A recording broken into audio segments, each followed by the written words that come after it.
Ku magambo y'Imana.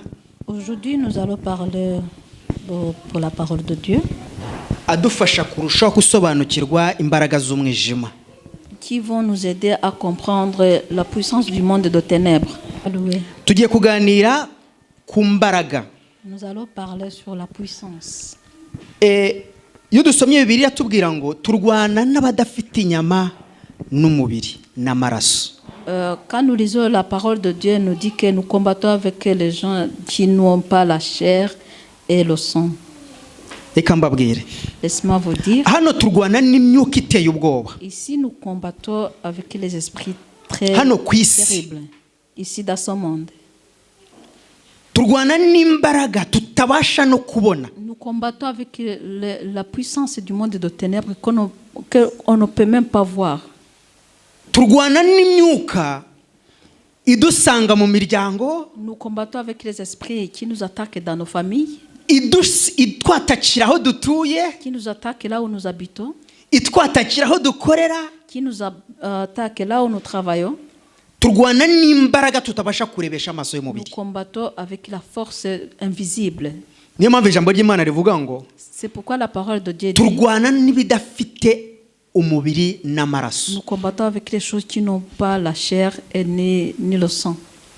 Harubwo turwana n'izi mbaraga mu bantu turi kumwe nabo. Parfois nous combattons avec ces forces dans les personnes que nous sommes ensemble. Kuko zabinjiyemo. Parce que ces forces-là les ont attaqués.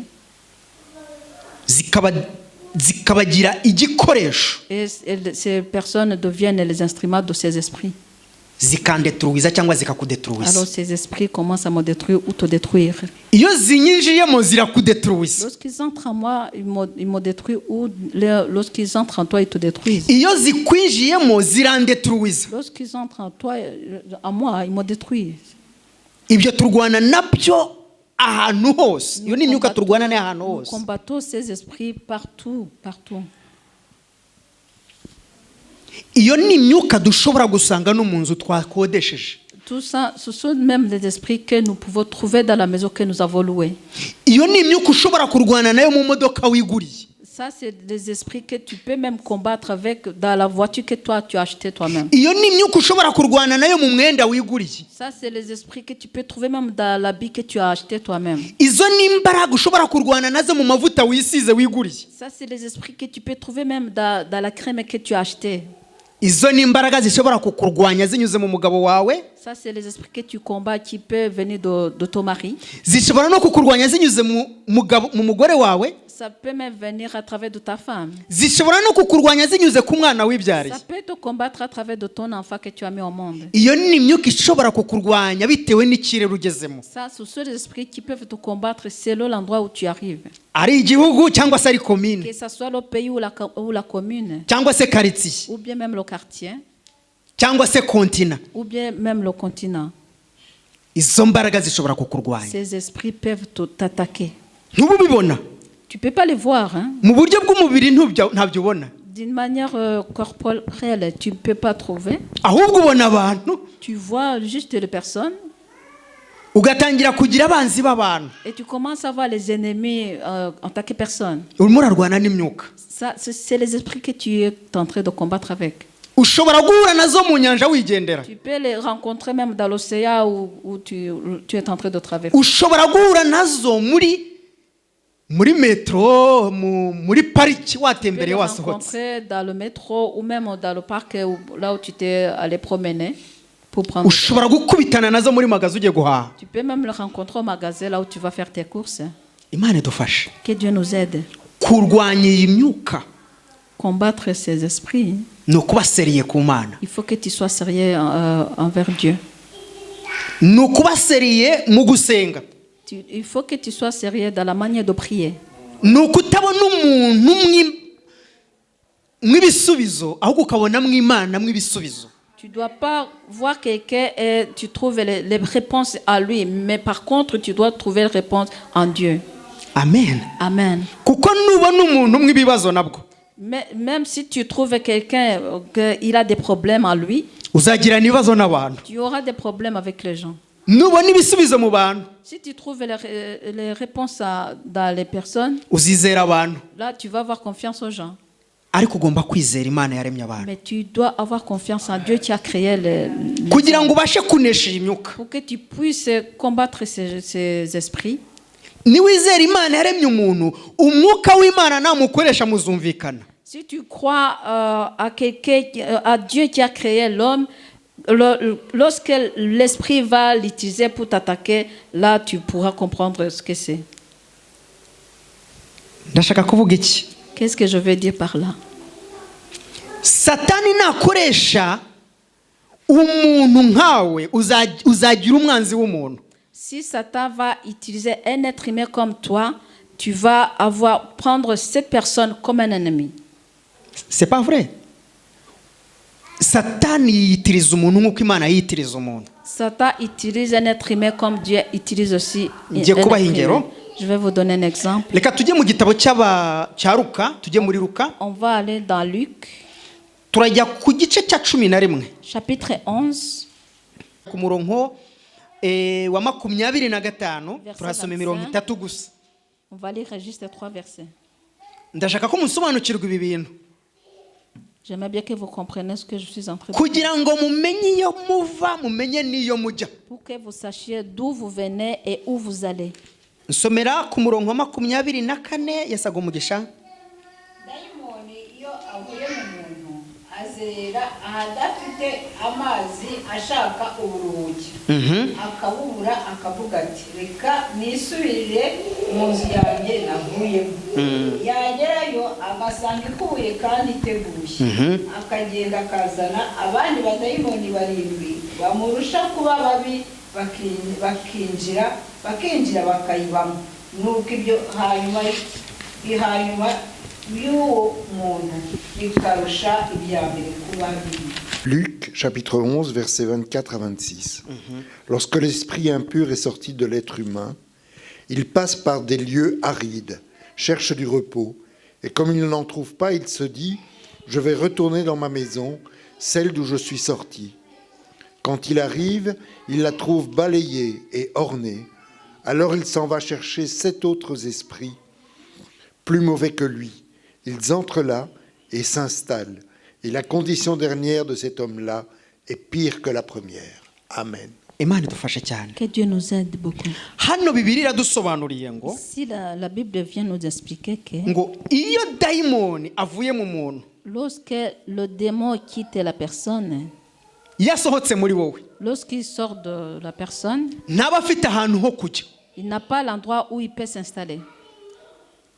ntagiye kuzimu, Il ne va pas en enfer, ngo arazerera, il commence à tourner. ashakisha ahandi hantu yongera kwinjira. Et il commence à chercher un autre endroit où il peut s'installer. Kandi yabonye okaziyo yo kongera kwinjira, Lorsqu'il trouve l'occasion d'entrer à nouveau, ntabwo aza wenyine, il ne vient pas seul.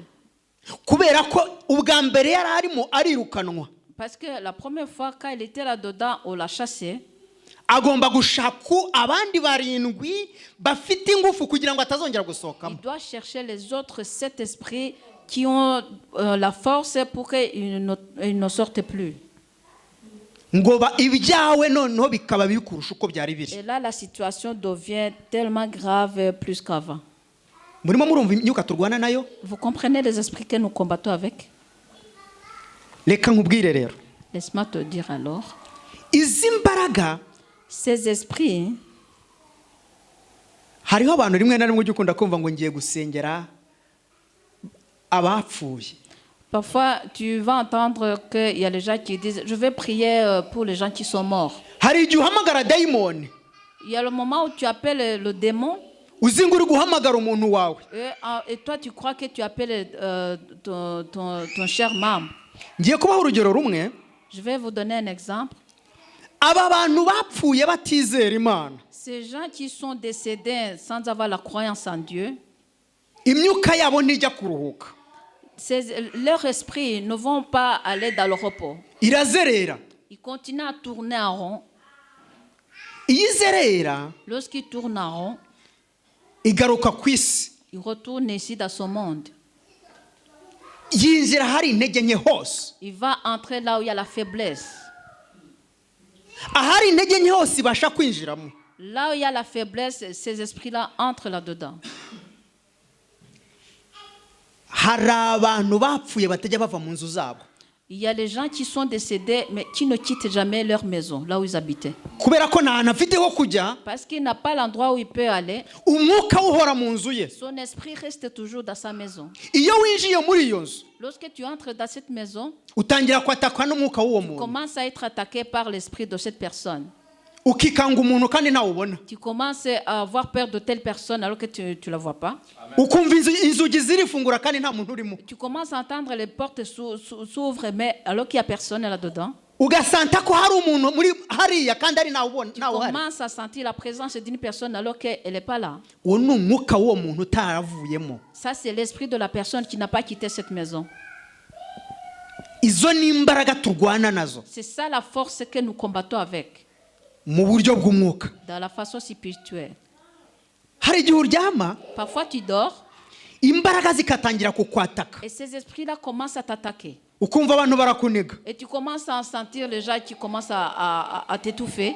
abantu bamwe bagatangira gusambanywa n'imyuka y'ijoro. Et les gens commencent à être dans l'adultère avec les esprits de nuit. izo ni imbaraga urimo kurwana nazo. Ça, c'est la force qui est en train de combattre avec.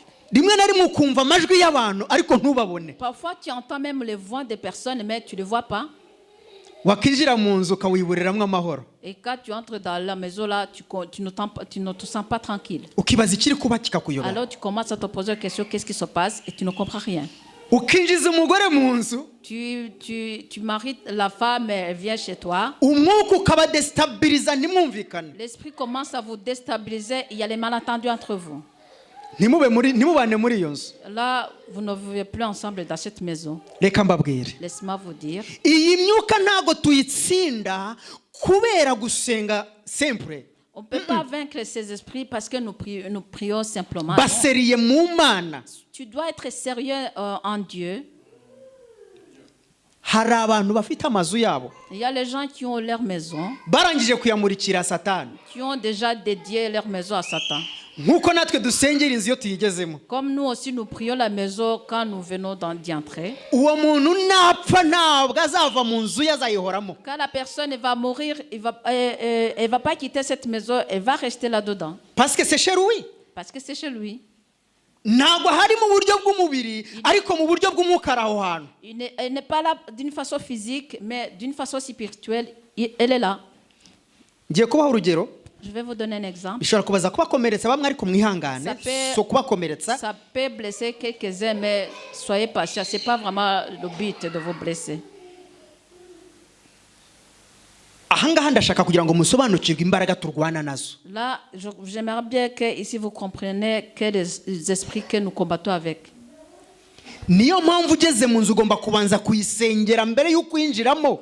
C'est pourquoi quand tu arrives dans telle maison, tu dois prier avant d'y entrer. kugira ngo wirukane iyo myuka. Pour que tu chasses ces mauvais esprits. hari igihe mba mu nzu, Il y a le moment où je vis dans une maison sinigeze nifuza umugabo, et que je n'ai pas envie d'être marié sinigeze nifuza umugore, et que je n'ai pas envie d'avoir une femme. kandi numva ari normal muri njye. Et je sens que c'est normal. ni bisanzwe. C'est normal. me ni iki kibimbuza? Mais qu'est-ce qui m'empêche de tout ça?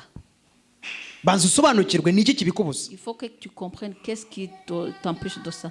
nkumva sinshaka kurongora, Et je me sens que je n'ai pas envie de me marier. nkumva sinshaka kuba umugore, Et je me sens que je n'ai pas envie de devenir une femme.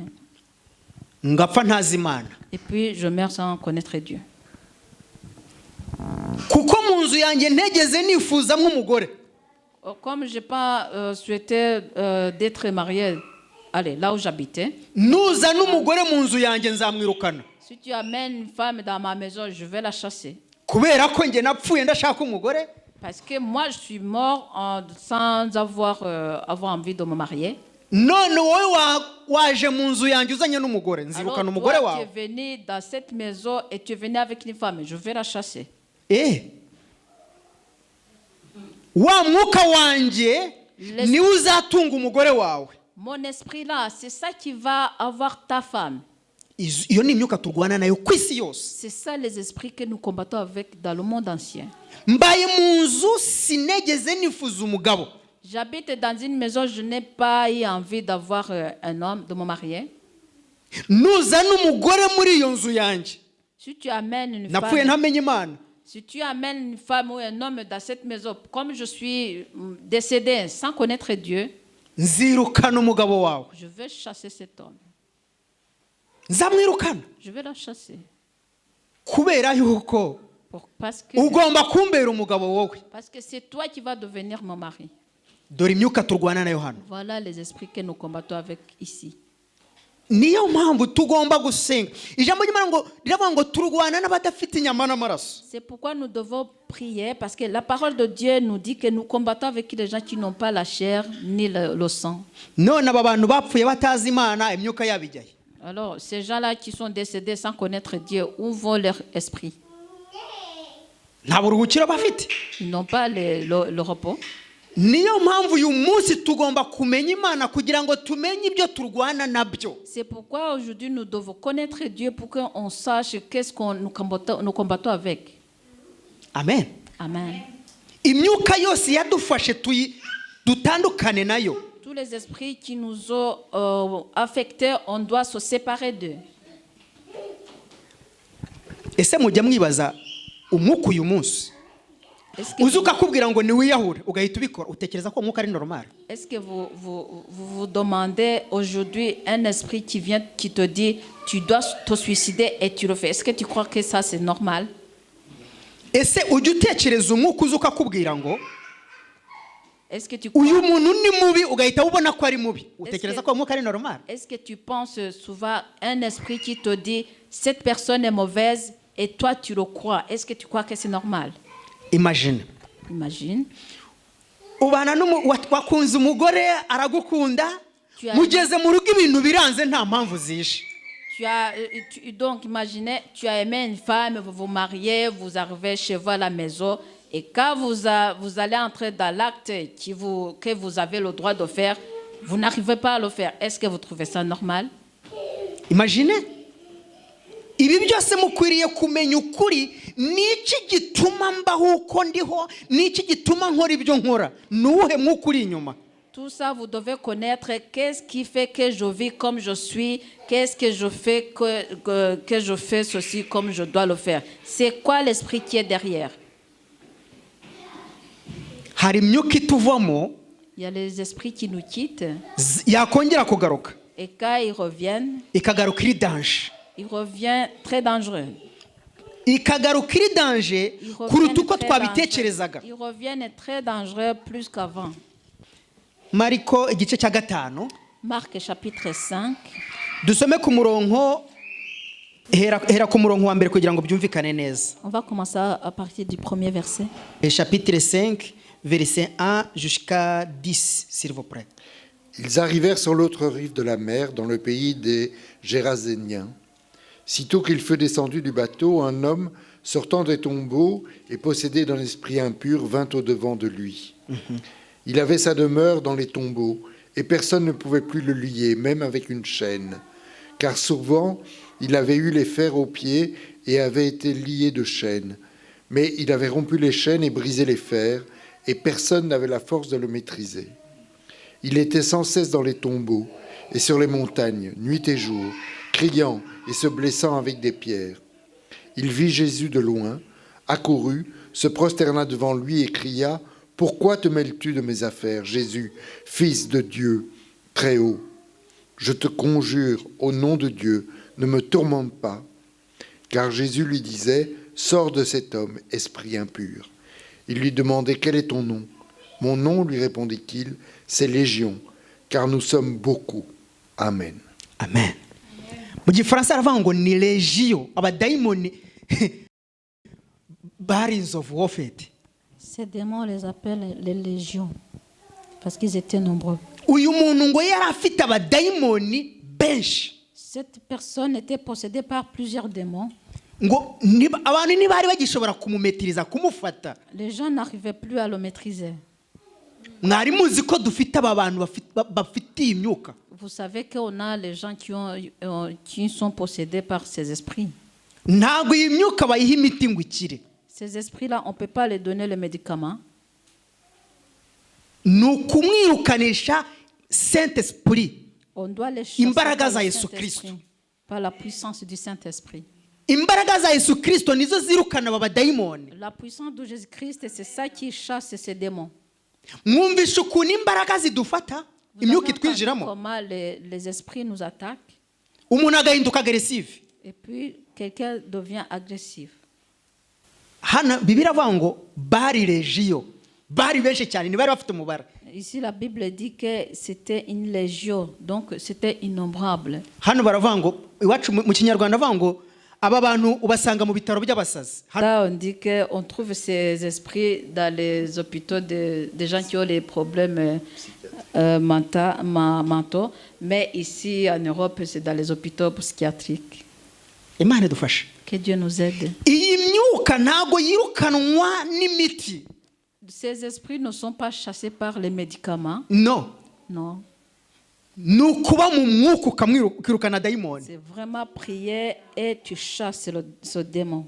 Ariko umuntu yafashwe n'imyuka hano bigenda gute? Mais Beta hamagara dogiteri. Mais si quelqu'un est attaqué par ces esprits, on appelle le docteur. Hano baravuga ngo buri ndwara ifite umuspecialiste wayo. Ici, on te dit que chaque maladie a son spécialiste pour la soigner. Ariko hano nta muspecialiste uvura abadayimoni. Mais ici, il n'y a pas un spécialiste qui peut Uretse soigner les Mwuka démons, Wera. à part le Saint-Esprit. Uyu muntu ngo bari barananiwe kumumetiriza. Cette personne, on n'arrivait pas à la maîtriser. Ngo yabaga kuri cimetière. Il vivait dans les tombeaux. Yabaga ku irimbi. Il vivait à la cimetière. Bibiliya avuga ngo yahoraga asakuza. La Bible dit que cette personne criait toujours. Abantu bafitiye imyuka barasakuza. Ces gens-là qui ont été possédés par ces esprits, ils crient. Na hano iyo ugiye mu ibyo bitaro niko bameze. Même quand tu vas à l'hôpital, là, tu le trouves comme ça. Uribwira ko uri bumuhe umuti agakira? Tu crois que tu vas lui donner le médicament, il va être guéri? Akeneye isengesho. Il a besoin de la prière. Soma ku murongo wa 11. Lisez verset 11. Continue. 14. kundira abadayimoni bamuvamo binjira muri kugana wirukira ku gacuri zisuka mu nyanja otorwa n'amazi zari nk'ibihumbi 2 abungeri bazo barahunga babibwira abo mu mudugudu nabo ngo baza kureba uko bibaye. Continue 15. Bageze aho Yesu ari basanga uwari utewe n'ingabo z'abadayimoni yicaye yambaye afite ubwenge kandi baratinya. 16. 16. ababonye byabaye kuri uwo muntu n'ingurube babitekerereza abandi baherako baramwinginga ngo ave mu gihugu cyabo. Imana idufashe. Et il le suppliait instamment de ne pas les envoyer hors du pays. Or, il y avait là, près de la montagne, un vaste troupeau de cochons en train de paître. Les esprits impurs supplièrent Jésus, « Envoie-nous dans ces cochons, que nous entrions en eux. » Il leur permit. Les esprits impurs sortirent, entrèrent dans les cochons, et le troupeau se précipita dans la mer du haut de l'escarpement. Il y avait là environ 2000. Ils se noyèrent dans la mer. Ceux qui les faisaient paître s'enfuirent et répandirent la nouvelle dans la ville et dans les hameaux, et les gens vinrent voir ce qui s'était passé. Ils arrivent auprès de Jésus et voient le démoniaque assis, vêtu et avec toute sa raison, lui qui avait eu légion, et ils eurent peur. Ceux qui avaient vu ce qui s'était passé leur racontèrent ce qui était arrivé au démoniaque et l'histoire des cochons. Alors ils se mirent à supplier Jésus de s'en aller de leur territoire. Amen. Amen. imana idufashe cyane. Que Dieu nous aide beaucoup. Hano Ici, uyu muntu yari afite ibibazo byinshi, cette personne avait beaucoup de problèmes. ariko Yesu amugezeho, Mais lorsque Jésus est arrivé à lui, imbaraga z'ijuru zimanukira muri uyu muntu, la puissance du ciel est descendue en lui. ahera ko arakira, Et puis cette personne est guérie. aba muzima, Il est devenu ngo normal. ahita atangira kugarura ubwenge, Elle a commencé à reprendre l'esprit. ahita aba umuntu normal. Il est devenu normal. Wari uzi ko Yesu bamwanze muri iki gihugu? Vous savez que Jésus, on l'a eu dans ce pays-là. Ntabwo ubibonye ko byanditse? Oui, c'est écrit dans... Basabye ko abavira mu gihugu kubera On iki? lui a demandé de quitter ce pays. Pourquoi? Abadayimoni bamusabye, Parce que le démon avait demandé. ntutwice, Il avait demandé de ne pas les tuer. twohereze muri ziriya ngurube. Envoie-nous dans les pourceaux. Yesu ntabwo yitaye ku matungo, Jésus n'a pas fait attention aux animaux. yitaye ku muntu, Il a fait attention à la personne. ahita azireka ziragenda. Et puis il les a laissés partir. Dayimoni zinjira muri za ngurube, Les démons sont entrés dans les pourceaux kugira ngo umuntu abe sauvé. pour que la personne soit sauvée. Hari ibintu Yesu atitaho kuri wowe, Il y a les iyo choses- Imana ibona ko ibiri kukubaho bizasova abandi bantu. Il y a les choses que Jésus ne fait pas attention en toi lorsque Dieu voit que ces choses-là vont sauver les autres personnes. Ibyo uri gucamo niba bizasova abandi bantu, ntabwo Imana yitaye ku bipfuye by'akanya gato, yitaye ku bazakira b'igihe kirekire. Si Dieu voit que ce que tu es en train de traverser vont sauver les autres, il ne fait pas attention à ces choses de petit temps. Il fait attention aux choses qui vont sauver les autres personnes. Izi ngurube ntacyo byari zibwiye Imana. Ces cochons n'avaient rien à dire devant Dieu. Wari ufite agaciro n'uyu muntu. Celui qui avait la valeur, c'est cette personne. N'icyo uha agaciro mu buzima bwawe, Qu'est-ce que toi tu dois donner qu'est-ce que toi tu donnes la valeur dans ta vie kugira ngo Yesu yinjire muri wowe agumane nawe, pour que Jésus entre en toi et reste en toi, kugira ngo Yesu akubohore. pour que Jésus te délivre. Ndagira ngo mbereke hano, J'aimerais bien vous montrer quelque chose ici. Imana idufashe cyane. Que Dieu nous aide beaucoup. Hano umuntu utewe na dayimoni, Ici, quelqu'un qui est attaqué par le démon, iyo anyweye ya miti lorsqu'il prenne le médicament, yongera kuba normal nka mbere? est-ce qu'il devient normal comme avant?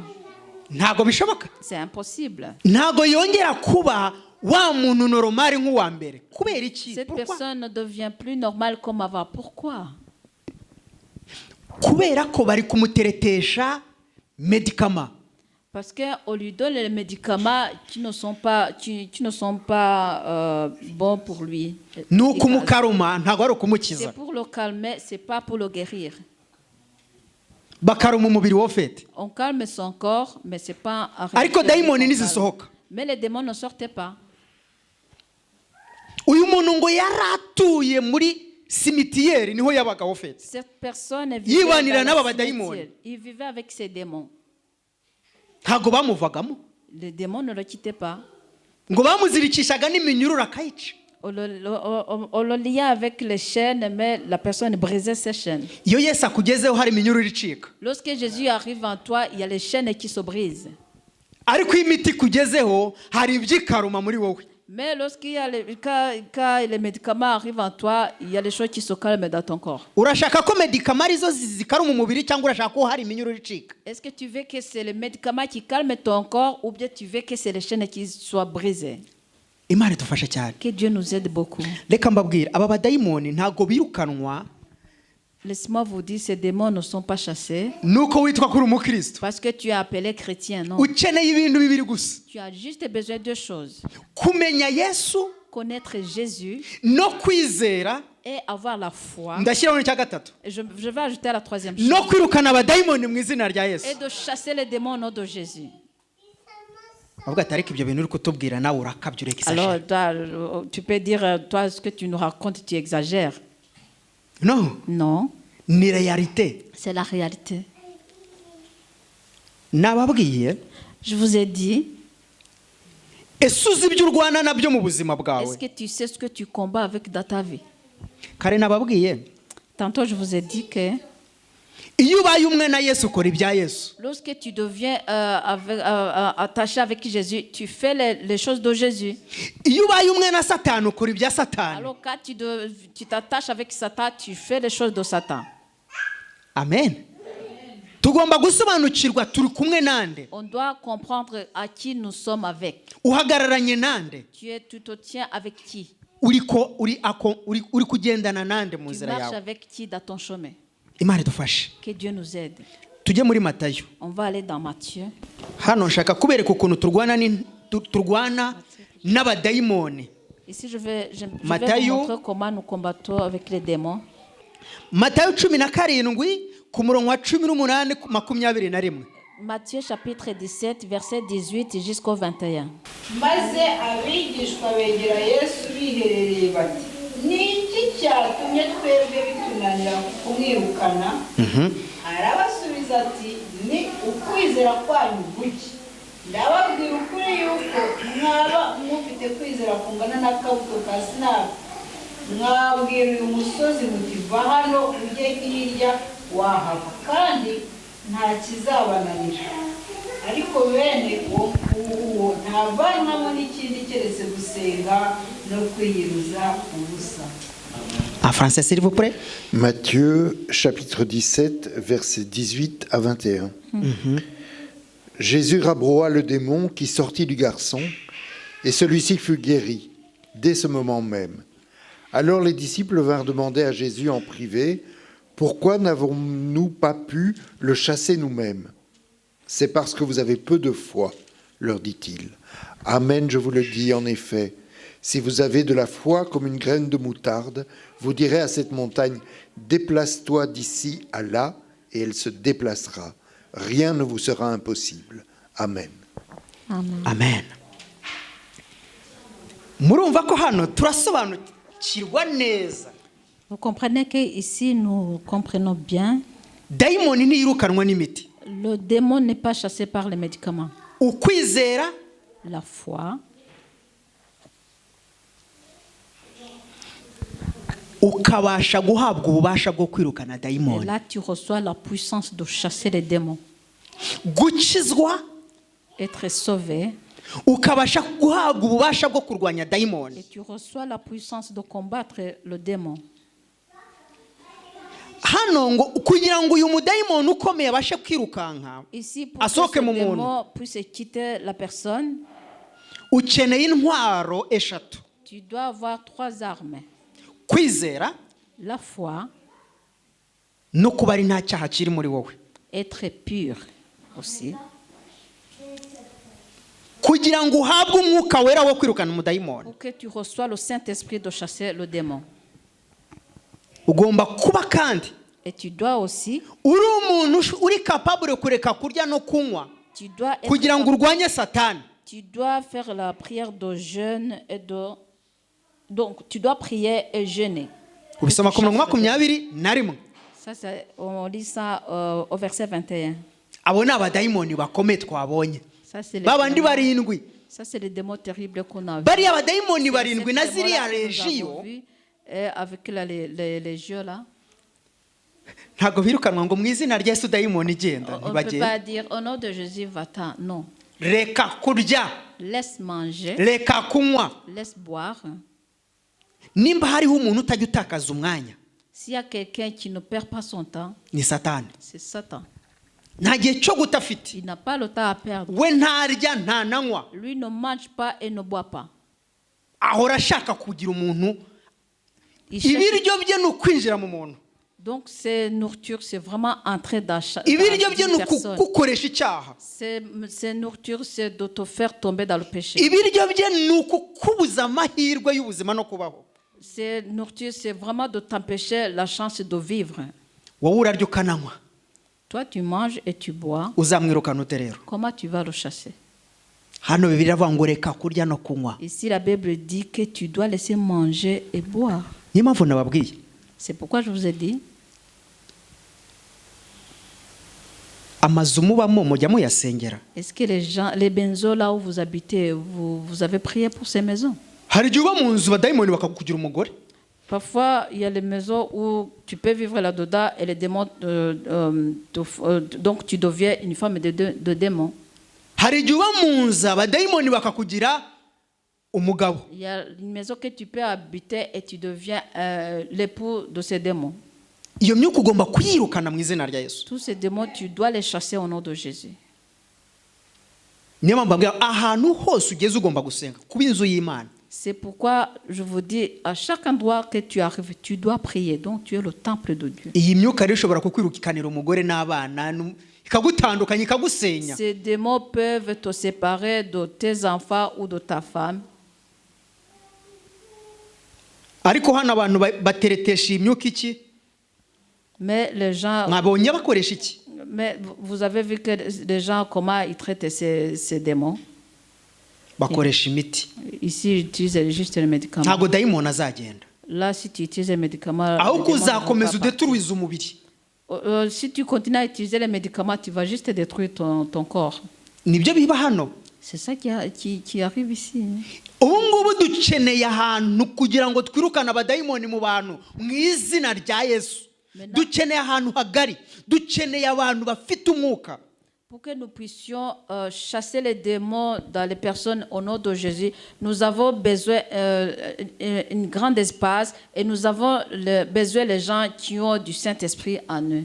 Dukeneye abagabo n'abakobwa n'abadamu bafite umwuka w'Imana kugira ngo tubohore imitima y'abantu, tubohore ameza abantu. Nous avons besoin les hommes, et les femmes et les filles qui ont le Saint-Esprit en eux pour qu'on puisse délivrer les gens. Ariko mu gihe ugishaka amafaranga mu bantu ntago bizakunda. Mais Non. au moment où vous continuez à chercher l'argent dans les personnes, là, ça ne sera pas possible. Mu gihe ugishaka icyubahiro cy'abantu ntago bizashoboka. Au moment où tu as besoin juste l'honneur, ça ne sera pas possible. Mu gihe ugishaka ko abantu bagusempatiza nkaho uri Imana ntibizakunda.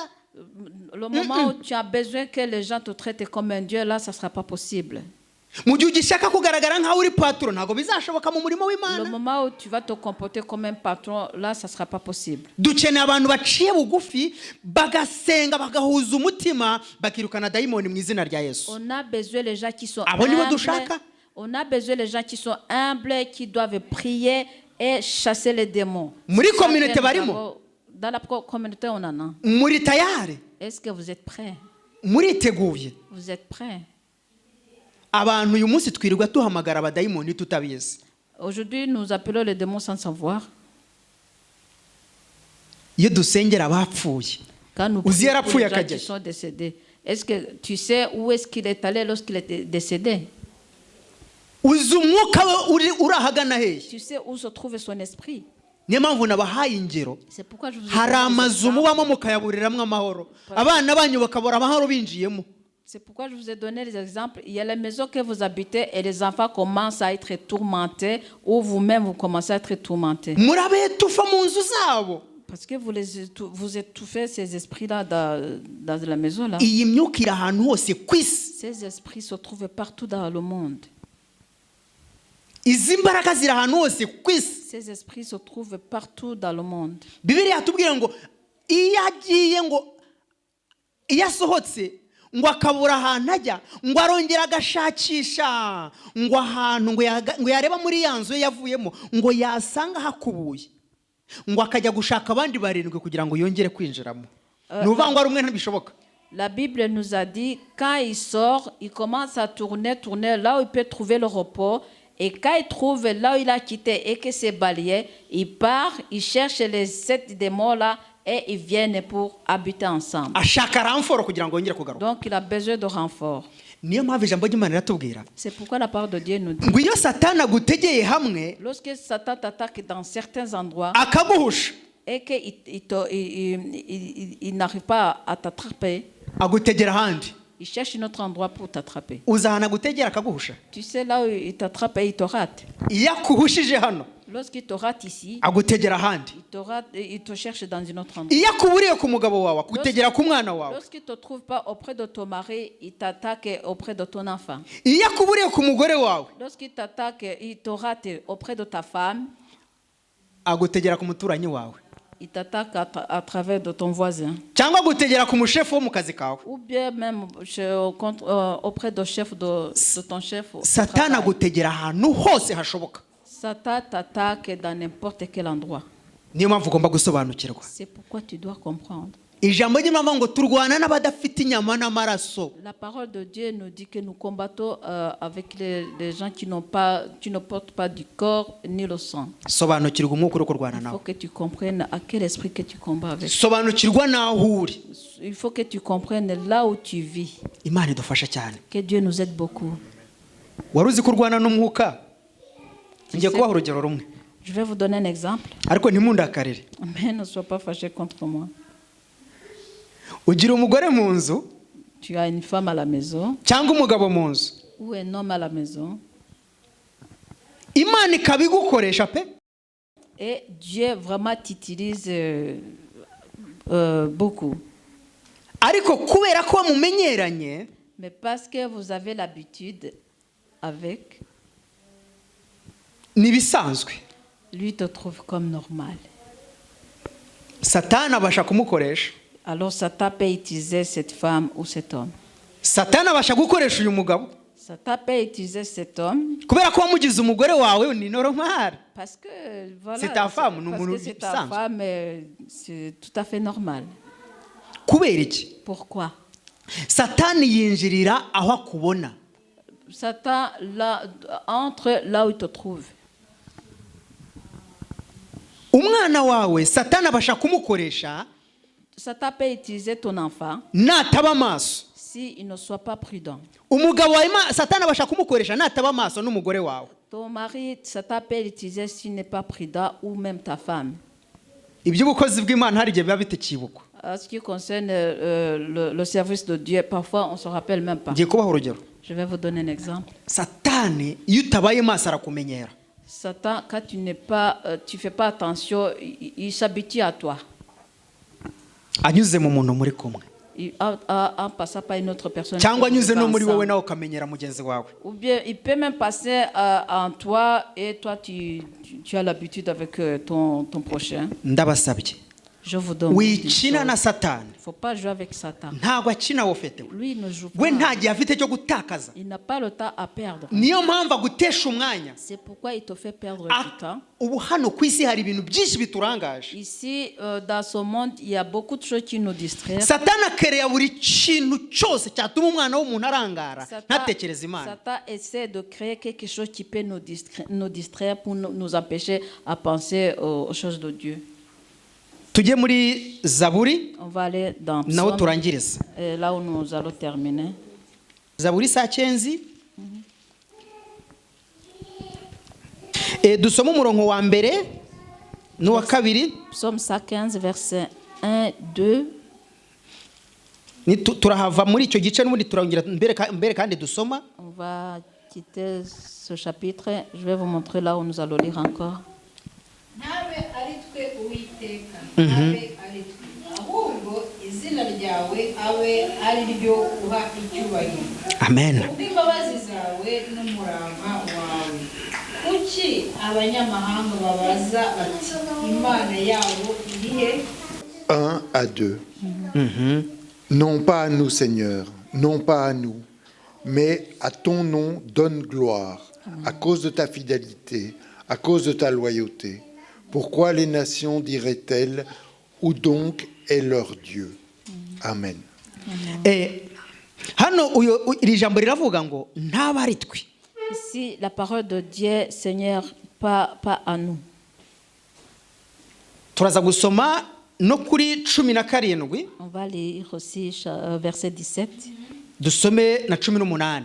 et verset 18. ntibashima uwiteka cyangwa abamanuka bajya ahacecekerwa ariko twebweho tuzajya duhimbaza uwiteka uhereye none ukageza iteka ryose. Amen. Amen. Psaume 115, versets 17 à 18. Ce ne sont pas les morts qui louent le Seigneur, ni aucun de ceux qui descendent dans le lieu du silence, mais nous bénirons le Seigneur dès maintenant et pour toujours. Amen. Amen. Hano ijambo ry'Imana avuga ngo ntaba ari twe. Ici, la parole de Dieu, que ça ne soit pas nous, ahubwo izina ryawe rihabwe icyubahiro. mais que le nom de Dieu soit rendu la gloire. Ni ryari ukora iby'Imana ntuvuge ngo ni wowe. Quand est-ce que tu fais les choses de Dieu et tu ne dis pas que ce n'est pas toi?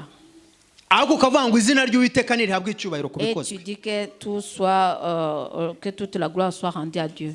ariko aho igitangaza gikoretse, Mais quand le miracle arrive, ngomba kubabwira ko muza kuvuga ubuhamya, je dois vous demander Muze de venir muhamye. témoigner. Il faut muze venir muvuge témoigner. iby'Imana yankoresheje. Il faut venir dire ce que Dieu m'a fait utiliser. Esprit d'orgueil. Ça, c'est l'esprit d'orgueil. hano ijambo ry'Imana avuga ngo ntaba ari twe mwami. Ici, la parole de Dieu dit que Seigneur, que ce ne soit pas nous.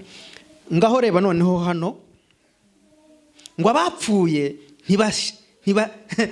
ntibasaba ntibanasabirwa. Alors, regardez ici au verset 17, que là, on dit que ce ne sont pas les morts qui célèbrent l'Éternel. ni kangahe tujya gusabira abapfuye? Quand est-ce que nous allons prier pour les morts? ni kangahe Combien de fois? abapfuye ntitubasengera? On ne doit pas prier pour les morts. no, bararuhutse. Ils se sont reposés. niyo mpamvu ubwami bw'Imana buriho turiho. C'est pourquoi le royaume de Dieu existe car nous existons aussi. nimba utakiriho Si nta tu- bwami bw'Imana butegereje utabonye ukiriho. Si tu n'existais plus, il n'y aura plus de royaume de Dieu qui va exister alors que toi, tu n'existais plus. ariko ndashaka kubabaza ikibazo. Mais j'aimerais bien vous poser une question. ninde muntu wubaka inzu yarapfuye? Qui construit la maison alors qu'il est décédé? ninde muntu ugira projet yarapfuye? Qui fait les projets alors qu'il est mort? ntawubaho. Personne. niyo mpamvu hano ijambo ry'Imana rirakonfirima neza. C'est pourquoi ici la parole de Dieu nous confirme. abapfa ntibashima Uwiteka. Les morts ne donnent pas les actions de grâce à Dieu. abatarapfa nibo bashima Ce Uwiteka. sont les vivants qui donnent les actions de grâce à Dieu. kuko iyo bapfuye bajya kuruhuka. Parce que lorsqu'ils viennent de mourir, ils vont dans le repos. ugomba kwipoza point d'interrogation. Tu dois te poser une question. iyo uhora ubona uwapfuye ahora aza mu maso yawe, Lorsque tu vois quelqu'un qui est décédé et qui revient souvent pourquoi? tes yeux, pourquoi? ntabwo yaruhutse. Ça veut dire qu'il n'est pas au repos. uwapfuye akwiriye kuruhuka, ntakwiriye kugaruka mu bambaye umubiri. Quelqu'un qui est décédé doit être au repos, il ne doit pas revenir parmi les gens qui portent la chair. oya, Non. yararuhutse imiruho n'imihate ibibazo byo mu isi wowe urimo. Il s'est reposé contre toute chose qui l'accablait. gukizwa ni nonaha, Être sauvé, c'est maintenant. nupfa ejo ntabwo uzajyayo. Si tu mords Ntabwo uzaruhuka. demain, tu ne vas pas te reposer. nimpfa uyu munsi ntabwo nzaruhuka. Si je meurs aujourd'hui et que je ne suis pas sauvé, je ne serai pas au repos. nzagenda nzerere, nzagaruka nshaka iwo ninjiramo hano muri Je mwe. vais tourner en rond jusqu'à ce que je trouve à qui je peux entrer en lui. musobanukirwe, Il faut que vous compreniez cette chose. tugomba kwirukana imyuka y'abapfuye muri twebwe. On doit chasser les esprits des morts en nous. tugomba kwirukana abadayimoni b'abapfuye muri twebwe. On doit chasser les démons des personnes qui sont mortes en nous. hano Bibiliya irakonfirima neza Ici, la Bible confirme bien. ku murongo wa 17 Au verset 17. ngo abapfuye ntibashima Uwiteka cyangwa abamanuka bajya ahacecekerwa. Ce ne sont pas les morts qui célèbrent l'Éternel. Ce n'est aucun de ceux qui descendent dans le lieu du silence. none se ko bagiye ahantu serance kubera iki baje kukuvugisha? Alors pourquoi, quand des gens ils sont partis dans le lieu qui est silencieux, et pourquoi ils reviennent pour te parler? Il faut que Non. tu comprennes. ntukwiriye kuvugana n'abapfuye, Ce n'est pas- bagiye kuruhuka, baracecetse, Ce n'est pas juste que baratuje. tu parles avec les gens qui sont déjà morts, qui sont dans le lieu de silence, ils sont dans l'endroit calme. urategura inzira yo kujya mu ijuru cyambaye uyu mubiri. Tu prépares Nuko le bimeze. chemin d'aller au ciel au moment où tu portes la chaîne. La chair. niwambura uyu mubiri Lorsque tu n'auras plus de ce corps, nta gutegura kugihari, tu n'auras plus le temps de se préparer. nta mirimo myiza uzabona Tu n'auras utakoze ucyambaye umubiri. Tu n'auras plus les bonnes œuvres que tu n'as pas fait au moment où tu portais toujours cette chair. Soma ku munwa 18. On va lire au verset 18. ariko twebweho tuzajya duhimbaza uwiteka uhereye none ukageza iteka ryose. Kwebweho. En français, s'il vous plaît. Mais nous, nous bénirons le Seigneur dès maintenant et pour toujours. Amen. Amen. Amen. Ngo twebweho tuzajya tuvuga Imana, duhimbaza Imana uhereye uyu munsi. N'uyu munsi uriho. Mais nous Ntabwo ari ejo utariho. bénirons l'Éternel dès maintenant. Ça veut dire aujourd'hui que tu es vivant. C'est pas un autre moment. Umunsi utariho se uzavuga Imana. Est-ce que le moment où tu vas plus exister, tu vas parler de Dieu? Mwari muzi ko wapfuye atabwiriza? Est-ce que vous savez que quelqu'un qui est mort ne peut pas prêcher? Mwari muzi ko wapfuye adasenga? Est-ce que vous savez que quelqu'un qui est mort ne prie plus? Imirimo myiza n'uyu munsi twambaye umubiri. Les bonnes œuvres, c'est aujourd'hui que nous portons la chair. Nimfa ntarakoze ibyiza. Nindara mpfuye. Uyu munsi nindara mpfuye. Aujourd'hui, si je meurs ntarakoreye ijuru, et que je n'ai pas fait du bien pour aller au ciel, ntakoreye ijuru, et que je n'ai pas fait les bonnes œuvres pour aller au ciel, ntago muzansengera ngo Evariste yarabwirizaga yavugaga ubutumwa bwiza. Ntacyo bikimaze ibyo. vous n'allez pas prier pour moi, donc Évariste, prêcher la parole de Dieu, ça ne sert à rien. Icyo ntakoze cyiza nkiri hano ku isi, c'est fini. Ce que j'ai pas C'est fait, fini. les bonnes choses que je n'ai pas fait dans ce monde au moment où j'existais, c'est fini, ça ne sert à rien. Mutangire gutekereza ubugingo bwanyu. Commence à réfléchir à la vie éternelle. Irukana iyo myuka mu izina rya Tu Yesu. dois chasser ces démons au nom de Jésus. Reka dusenge Imana. On va prier. Nyagasani Imana yacu, twirukanye abadayimoni mu izina rya Yesu. Abadutera mu miryango, abadutera mu ngo, abadutera mu kazi, iyo myuka turayirukana mu izina rya Yesu. Turasenze ngo uhagarike imbaraga z'abadayimoni babapfuye. Turasenze ngo imyuka yo mu kirere turimo ihagarare.